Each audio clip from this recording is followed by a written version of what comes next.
Hand washing, air dry. Pero kung meron kang sterile materials na po pwede diyan, you can do it. Kung tumagal ka na nakapag-hand washing na, like now, okay, medyo tumagal kunwa ako, daldal, I could double it sa gamit ng alcohol. Okay? So, katulad sa ngayon, so sabi ko nga, nakapag-hand wash na ako, air dry, dahil wala akong gamit na pwedeng gawing pantuyo na sterile. Alam mo, nag-hand wash nga ako, tapos kumuha naman ako ng mga basahan, damit, tela na nakasampay lang doon, di lalo lang nagdumi yung kamay ko. Nakuha? Okay, so air dry. Hayaan lang din yung sa hangin yan na tutuyo. Pero huwag kang gagawa ng ganyan at ganyan. Unsterile na naman yan. Remember, nandito lahat ng mikrobyo sa labas ninyo. Okay? So, ganan. And then, start with what we call as your skin to skin. Okay? This is skin to skin. Okay? Huwag yung itataas ang kamay ninyo. Huwag yung isasagi sa kung anumang area na nandyan. Dahan-dahan ako kasi manipis to. Kaya, lagot to. Okay? Can you follow? That is the skin to skin. And then, I'm going to have the glove to glove.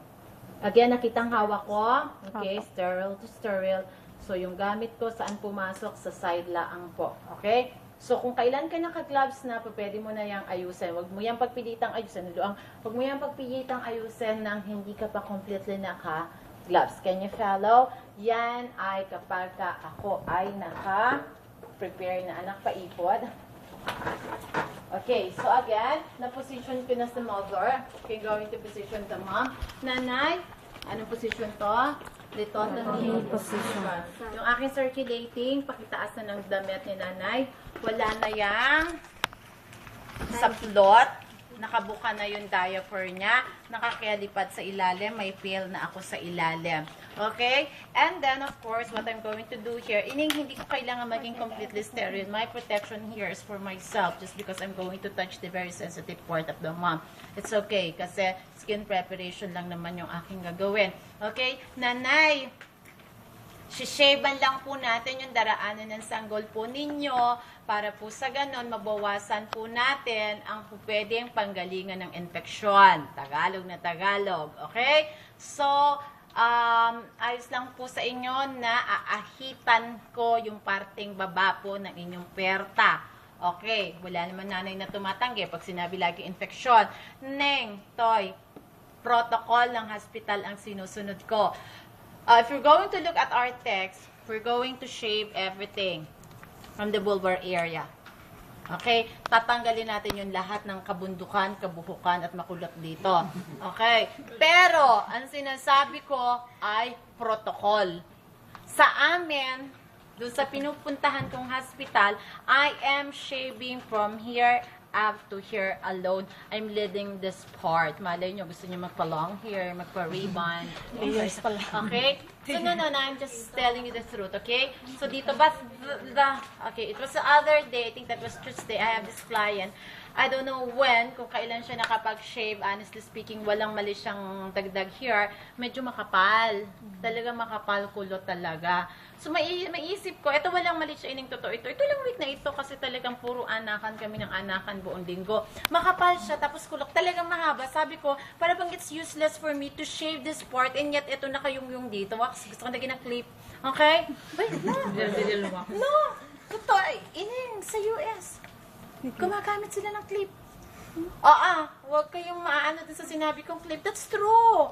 Kasi talagang totoo, hindi kailangan mayroon tayong consent from the client. Who knows? Diba? Hindi natin kung anong preference meron. Okay, so I just came up to shave a little of this area. A little of this area. Pinanipis ko siya pero hindi ko siya kinalbo. At ito yung kinalbo kong area. Okay, pinanipis ko kasi super kapal. Kasi pointless talaga na mag-skin prep ako here. And then, yung dadaan na bata, nakalawlaw ito. So, what I've done here is that I shave this part completely, as in kinalbo ko yan, and then I shave a little of this part. Okay, sabi nga natin, common sense na yun, hindi na kailangan natin mag-isip kung ano yung gagawin. Common sense, okay? So, I repeat, we came up to position of the mom in a lithotomy position. Kung wala akong scrub, pero kung meron ako, assist ko, anak, dito ka sa side.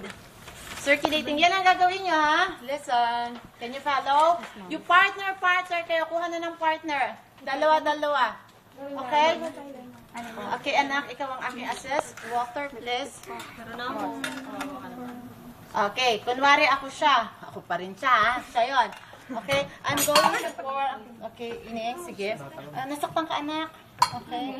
Sabihin mo, tatakbo rin kita San Antonio. Kuya, biro lang po. Okay? I'm going to pour this part here. May laman ba? Okay? And then I'm going to pour this part, some amount of water. Then dyan, do not touch the area. Can you follow? Do not touch the area. Okay, ikaw yun ha? Okay, sige, do it for me. That's the way to do it. And then I'm going to have my circulating. Again, can I have my Razor. razor? Razor.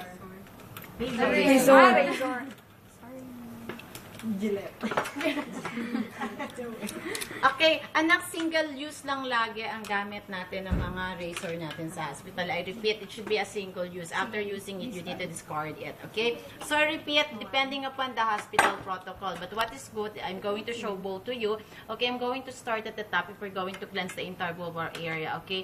You just simply need to follow the growth of the hair. Okay, sabi nga natin. Okay, start from the top going down and then top going down, top going down. Okay, that's the way to do it. But there are some hospitals that requires alone the area, okay, simply above the perineal area. Okay, start from the inner, up, down. Okay, start from the top, down, again, top, down, Okay, and then the sides, 1, 2, 3. Sides, 1, 2, 3. Kasi may mga hair growth din dito, yung tinatawag nating bikini area nyo. Okay? Yung guys, hindi nila alam. Yung girls, alam namin yan. Bahala kayo. And then again, the last part, as I always mention, the areas that you need to run is from the perineal area going to the rectum. Once you touch the rectal area, discard. Nakuha, wag na wag kang babalik kapag ka na-touch mo na. That's the most contaminated, the 30th part. Okay? And then, discard. Okay? And then the next, of course, another, for certain amount of water, I'm going to get my OS. Nako, andun yung OS ko. Anak, can I? Here. DR. One piece. May bukas na dyan. Okay. And handing your OS. Can you follow? Ako po gagawa. Ha? So, ganon. Ulit. Kunwari, feel here, sabi nga. Okay, down, steroid area, may cover yung area yan. When I say count the OS, that's how you're going to do it. You need to stretch it. Okay? Usually, per fact, we're having 5 big OS, 3 small OS. Can you follow? Okay, in handling it, in counting your OS, when I say stretch, 1, stretch it properly, ha? Okay? Can you follow? Stretch. 1, usually 5 yan. 2, 3, 4, 5. And 5 then, po ang laman nito. stretch. Hindi, isa lang yan. Yung pack sa hospital. Isa lang yan. Okay? That's the single pack na tinatawag. But we have the OR pack that contains 5 big OS. When I say big OS, size of it is 4x4. When I say small OS, size of it is 3x3. Can you follow? Pag humingi si doktor ng 4x4, ibig sabihin, that's the big OS. 3x3, that's the small OS. So, I repeat, that's how you're going to do later. Okay? So, na-pour na. Can I have my OS? Okay? So hindi, open mo lang. Ako ang dadampot. Okay? And then again, from the top, I'm going to clean it downward. Okay? Can you follow? Yes! Mahirap kapag tuyo. That's a lubricant as well. Okay? So, next, I'm going to have naman my skin preparation. Okay, skin prep tayo. Lock niya. Kunwari, we're going to have... Hindi may lock. Yan. Yan, that's it, okay? This is my big OS. My betadine solution. Okay, cotton balls with betadine. Okay. Okay, so madami ha. Huwag magbibigay ng isa lang. Mga around 4 or 5 of it. Okay, do not touch my hand. You just simply drop it. Ako ang sasalo. Yan, very good. So again, let's start with the skin preparation. Skin preparation, this is what you call as your perianal or perirectal. Perineal and rectal, okay? We're going to use the 7 strokes. Okay, again, what you're going to use is the 7 strokes. Step by step na, remember, ano ang ginagawa ko? We're going to start from the inner. Doon sa may minora natin. Sa loob, ha? Yan ay hindi lang labas kung hindi pati yung loob. Okay, single stroke 1. Okay. 2. Inner. Okay, moving out. 3, 4, 5, 6, 7. okay, and then 7 down. Okay? So that's the 7 strokes na tinatawag. Kaya lang kami in a hospital, we're not yet touching the rectal area just because we're going to repeat the procedure thrice. Can you follow? Hindi ko muna hahawakan yung rectal area just because I'm going to ask for a next set of betadine. Okay, another one, kukuha ka ulit, kunwari, drop mo ulit ako ng, ito yung naka-discard na ha. 1, sige, ito kunwari na yon. Okay, nabigyan mo na ako. Again, I'm going to repeat it. 1, 2, 3, 4, 5, and then, okay, up to the mid-thigh, discard. Another one, kunwari lang, nabigyan ulit niya ako. 1, 2, 3, 4, 5, 6, and then, the mid, up to the mid-thigh. Ang ibig sabihin, hindi lang siya na-cleanse, even the mid-thigh should be cleansed properly. Can you follow? And then the last, ask pa ulit ako, and then again, 1, 2, 3, 4, 5, 6, inner, outer. Can you follow? And that's the time that I'm going to cleanse the rectal area, 1 stroke down. Can you follow? Okay, contaminated. Pero babalik ko for the sake of my students. Okay? 7 strokes, 7 cotton balls po. Not 7. Okay, 1 pound of antiseptic solution. A handful. Can you follow? A handful. Okay, pero kung binilang nyo yung stroke ko, that is 7. Again, inner, outer, out, out. Okay, 6. Pero hindi ko muna. Ang pa-7 yung last ko. That's the last stroke down. Okay, second, including the mid-thigh. Okay, can you follow? Okay, so I'm already done with my skin preparation. Next tray, please. Isama mo to yung next tray dun sa aking urinary cat. Okay, next tray, please. Then, okay, further assessment. I have noticed that my client has a distended bladder. If a client has a distended bladder, we're going to expect right here a prolonged second stage of labor. Why prolonged second stage of labor? Just because we're going to expect that the bladder right here, okay, considered natin na puno, what could be expected, okay? Ma'am, pwede po ibabangunin pa. Para pumakita na. Ay, sorry. Sige, sige. Okay? Kunwari nakalitotomy siya. Kita niyo anak sa likod? Okay. So, a full bladder right here blocks the descent of our fetus. Binabarahan niya kasi ito ay puno yung pantog, dadaan siya doon, and what could be expected here, hindi makakababa ang sanggol kasi punong-puno ang bladder. Okay, next.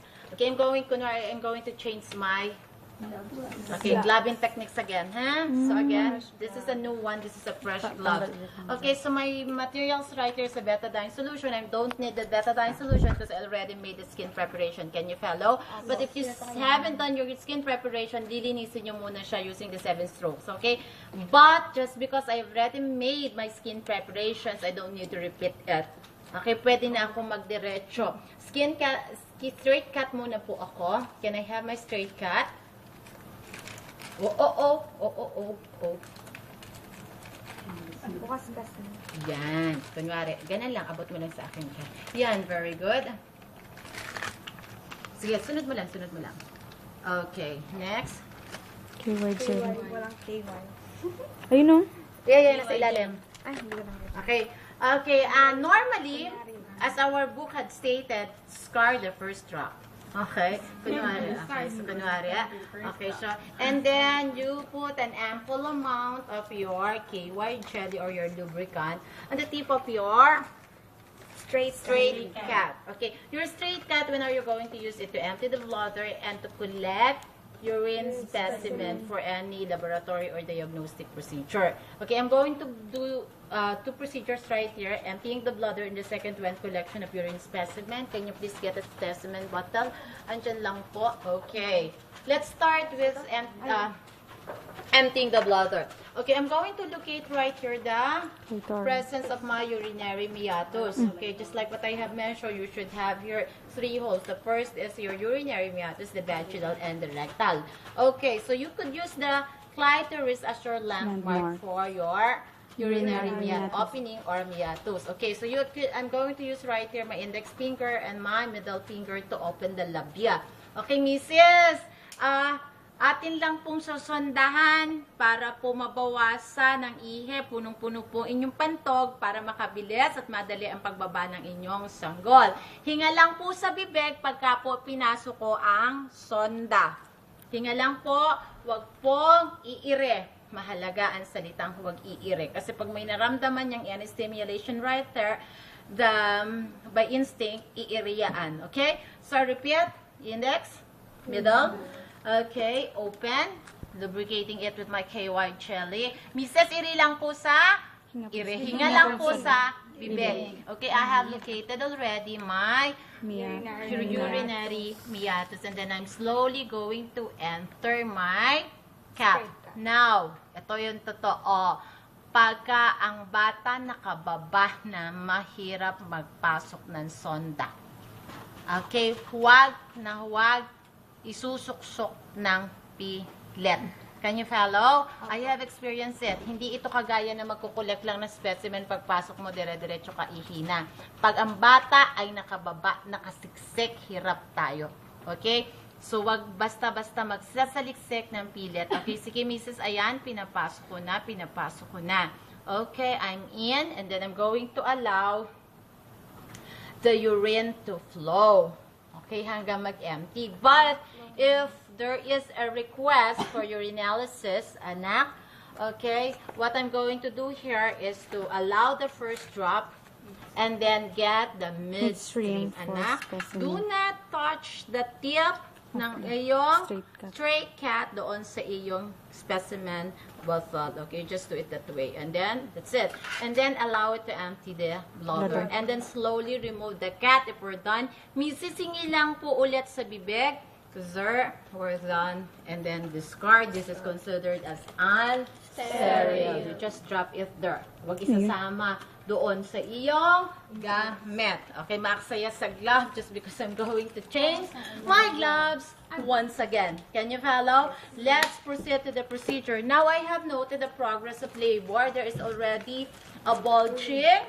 Okay, there's already a bulging. Presence of the bulge.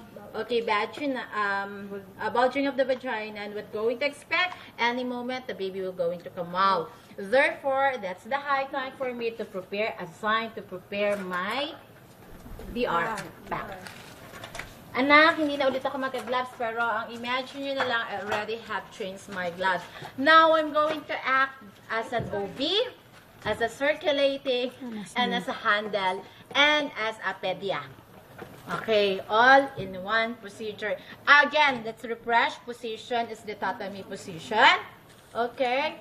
Okay, beneath you, you have your calipod. Meron ka na sa baba na basin. And then, the circulating nurse already exposed the area. Okay, the pundus. I have monitored my FHT.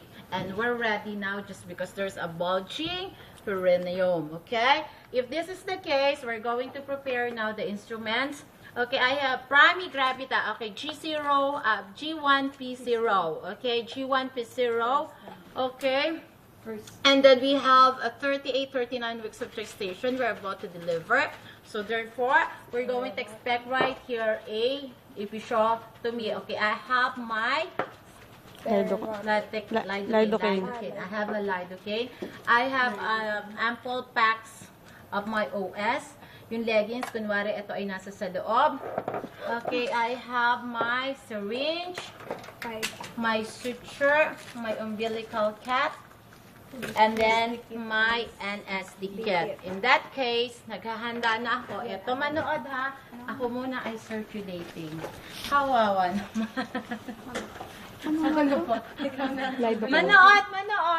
Manood. Okay. Init. Okay, ito. Hindi pa ako naka-gloves, ha? Okay. Hindi naka-gloves ang circulating. Okay, hindi pa. Circulating pa lang ako, ha? Circulating pa lang ako. Ang circulating hindi naka-gloves. Okay. See this? This is the first wrap. I'm going to discard it. This is the second wrap. Okay, should be very careful with it. Pack.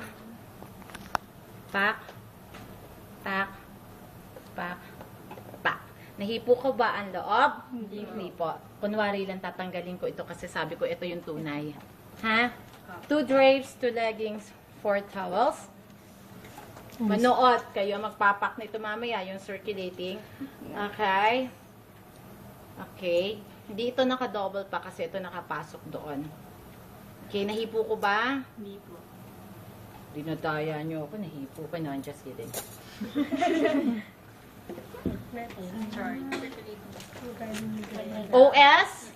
Kunwari 5 ang laman na to, ha? Gagalit na sa akin si Erwin. Binuksan ko na lahat ng supplies niya. Nahipo ko ba? Nalaglag siya kasi sumama. Pero hindi yan dapat nahipo, ha? Nipes. Dagdag ko na to, ha? Para marami tayong bubuksan mamaya. Okay? Kunwari, nakapack. May nahihipo. May nahihipo ba ako sa mga ginagamit ko?